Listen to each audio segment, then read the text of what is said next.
Welcome back to my YouTube channel. आज आप आज क्वेश्चन करांगे जांच करो कि किसी प्राकृतिक संख्या n कहने भी कोई भी अपने को की होएगा एक नैचुरल नंबर प्राकृतिक संख्या n होएगी। मतलब इतने पावर दी हुई है 6 की घात n आ वाला n कहते किसी भी नंबर मतलब n की जगह पर 1 2 3 4 कुछ भी होएगा। जांच करनी है भी किसी प्राकृतिक संख्या n लई 6 की घात n जो आप सॉल्व करांगे तो ये सिफर ते समाप्त हो सकती है। ठीक है, मतलब कि वो कहना की चाह रहे हैं, फिर आप इनू सॉल्व करांगे। वो कहते भी 6 की घात n जिहड़ा वा n की है प्राकृतिक संख्या, मतलब n नूं अगर असीं प्राकृतिक संख्यावां 1 तो शुरू होंदियां ने, ठीक है, नैचुरल नंबर 1 2 3 4 कहते अगर आप एवं फिल करी जाइए, ठीक है, जिवें 6 की घात n की जगह पर अगर 1 लिखते हैं तो 6 कित्थे खत्म होया लास्ट 6 ते। अगर 6 की घात 2 करिए तो मतलब 6 नूं 6 नाल गुणा करांगे आ गया 36। ये किन्ने ते खत्म हो रहा है 6 ते खत्म हो रहा है। 6 की घात 3 करांगे मतलब 6 नूं 6 नाल फिर 6 नाल, ठीक है, कितना आ जाएगा 216। ये फिर कित्थे खत्म हो रहा है 6 ते। तो तुसीं 6 की घात करी जाओ, अगे अगे सॉल्व करी जाओ, तुहाडा आंसर हर बार कित्थे खत्म होएगा 6 ते खत्म होएगा। पर वो आपां नूं ये कह रहे आ कि तुसीं चैक करना है, ये तो आपां नूं पता भी नहीं खत्म हो रहा, एंड कित्थे आ रहा 6 ते आ रहा, पर वो ये कह रहे हैं भी तुसीं चैक करना है भी आपां n दी वैल्यूज अड अड फिल करी जाइए पुट करी जाइए तो कित्थे खत्म होएगा सिफर ते। सिफर मतलब 0 ते खत्म होएगा। हो तो नहीं रहा वैसे, है ना, तो आपां इहनूं प्रूव करांगे। ठीक है, आपां दे प्रॉपर लाइन्स वगैरह लिख के दिखाऊंगी तुहानूं मैं भी आपां किवें सॉल्व करना है इहनूं। कहंदे मान लो, कहंदे भी जेकर किसी n लई अगर आप n की कोई भी वैल्यू पुट करते हैं, कहते अगर किसी भी n लई 6 की घात n संख्या जी भी अपनी आएगी n की वैल्यू पुट करांगे तो 6 की घात n जो भी एक संख्या बनेगी, अगर कहते असं चाहते हैं भी ये सिफर ते समाप्त होवे,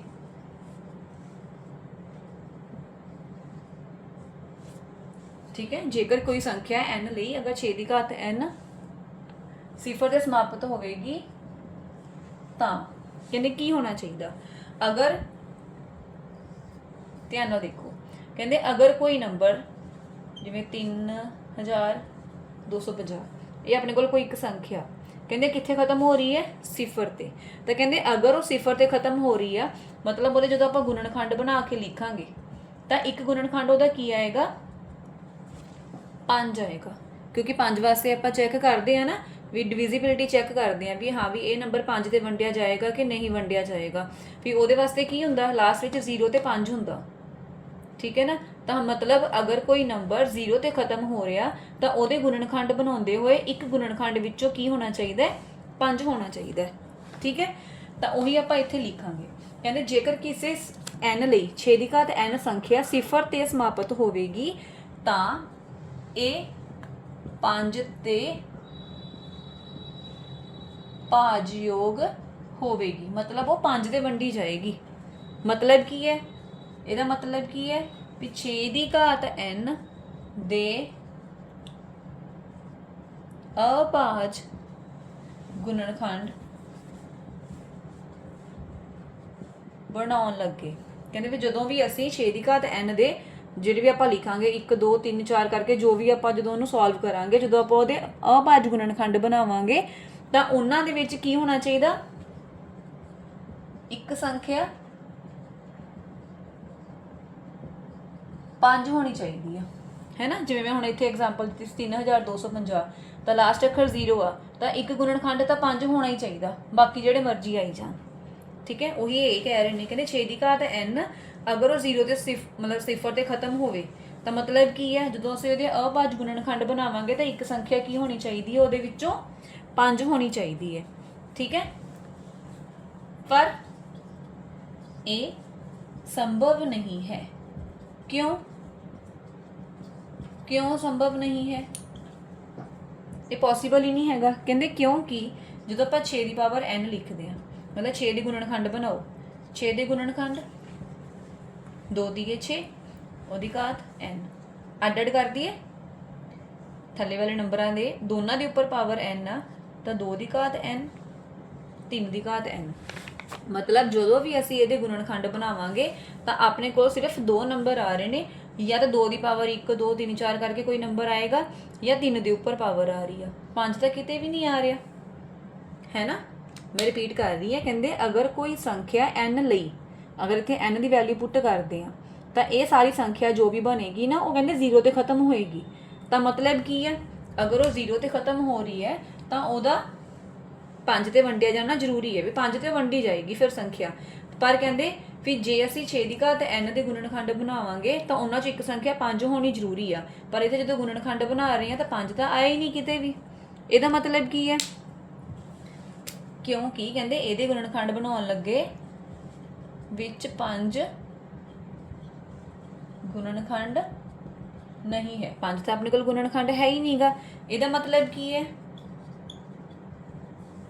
ਇਸ ਲਈ ਕੋਈ ਸੰਖਿਆ n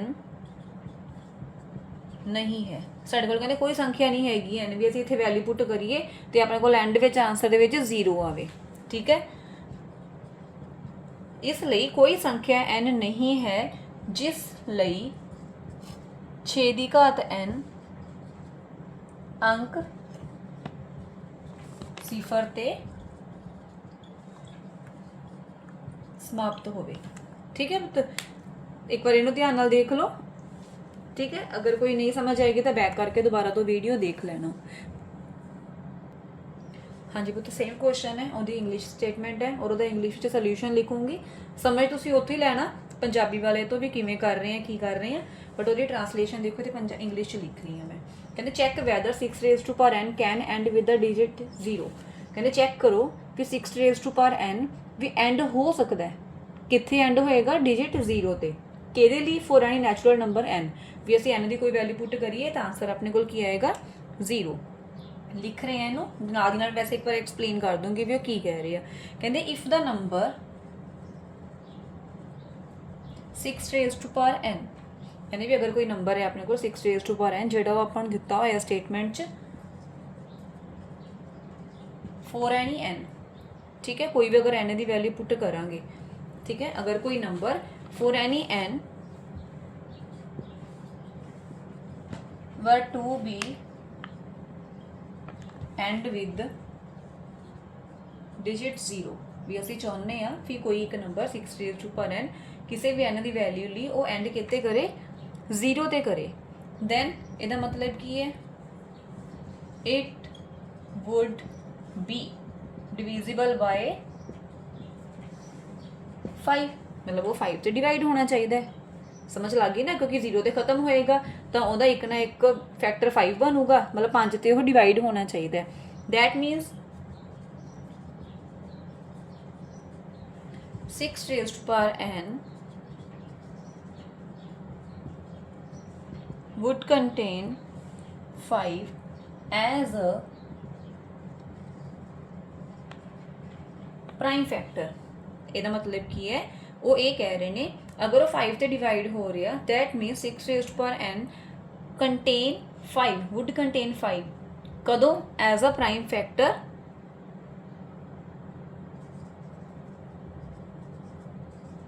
ਡਿਊਰਿੰਗ ਫੈਕਟਰਾਈਜੇਸ਼ਨ। ਤੇ ਜਦੋਂ ਅਸੀਂ ਫੈਕਟਰਾਈਜੇਸ਼ਨ ਕਰਾਂਗੇ, 6 raised to power n ਦੇ ਵਿੱਚ ਇੱਕ ਫੈਕਟਰ ਕੀ ਹੋਣਾ ਚਾਹੀਦਾ, 5 ਹੋਏਗਾ, ਠੀਕ ਹੈ। बट ਆਪਾਂ ਨੂੰ ਪਤਾ ਹੀ ਹੈ, ਜਿਵੇਂ ਪਹਿਲਾਂ ਆਪਾਂ ਹੁਣ ਪੰਜਾਬੀ 'ਚ ਕਰਕੇ ਹਟੇ ਹਾਂ, ਇਟ ਇਜ਼ ਨੋਟ ਪੋਸੀਬਲ। ਇਹ ਤਾਂ ਪੋਸੀਬਲ ਨਹੀਂ ਹੈਗਾ ਨਾ। ਕਿਉਂ ਨਹੀਂ ਪੋਸੀਬਲ ਹੈਗਾ, because 6 raised to power n ਦਾ ਮਤਲਬ ਕੀ ਹੈ, 3 into 2 raised to power n, 3 the power we n ਹੋ ਜਾਏਗੀ, 2 ਦੀ ਪਾਵਰ n ਹੋ ਜਾਏਗੀ। मतलब 6 ਦੇ ਫੈਕਟਰ ਬਣਾਉਣ ਲੱਗੇ ਆਪਣੇ ਕੋਲ ਫੈਕਟਰਸ ਕਿਹੜੇ ਕਿਹੜੇ ਆ ਰਹੇ ਨੇ, 3 ਤੇ 2 ਆ ਰਹੇ ਨੇ, 5 ਤਾਂ ਆ ਹੀ ਨਹੀਂ ਰਿਹਾ। पर ਆਪਾਂ ਹੁਣ ਕੀ ਕਹਿ ਕੇ ਹਟੇ ਹਾਂ ਵੀ 6 raised to power n would contain 5 ਹੋਣਾ ਚਾਹੀਦਾ ਵਾ ਪ੍ਰਾਈਮ ਫੈਕਟਰ ਦੇ ਵਿੱਚ, ਠੀਕ ਹੈ। ਤਾਂ ਇਹਦੀ ਫੈਕਟਰਾਈਜੇਸ਼ਨ ਕਰਨ ਲੱਗੇ doesn't have 5 as a factor, ਕਹਿੰਦੇ ਇਹਦੀ ਫੈਕਟਰਾਈਜੇਸ਼ਨ ਕਰਨ ਲੱਗੇ ਆਪਣੇ ਕੋਲ 5 ਇੱਕ ਫੈਕਟਰ ਨਹੀਂ ਹੈ। so there is no natural number n, कहते भी अपने को कोई नैचुरल नंबर n नहीं है